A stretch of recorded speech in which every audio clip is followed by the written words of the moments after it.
This video is for people that want to get into property but don't know how to get into property or where to start. If you fit that description, keep listening.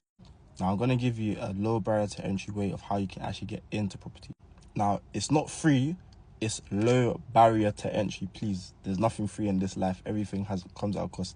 If Jesus had to pay a price, so do we. Well, this method is colloquially called deal sourcing. That's what it's known as. But you're essentially a property broker, same thing. I like to say property broker because it sounds nice and more professional. What you do is you have a landlord and you have an investor.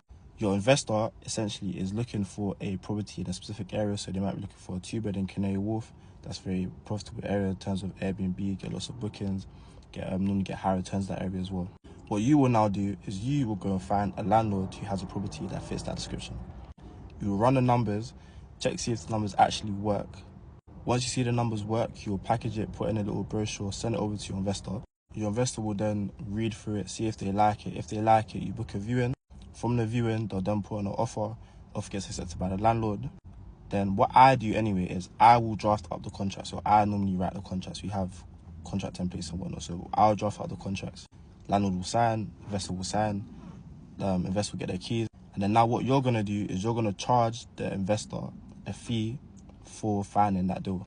So this can go from 2 to 3k. If you want to charge them 1k, charge them 1k, that's your own. But normally everybody charges between £2,000 to £3,000 for this. Now that's just one deal. If you do 4 of those, that's 12k. Now the reason I say this is low barrier to entry is because if you wanted to get into property in any other ways, to invest in a house, you need a large deposit. Even to invest in an Airbnb, you need a certain amount of money. If you do 2 deals, you can invest in your first Airbnb, repeat the process, keep scaling.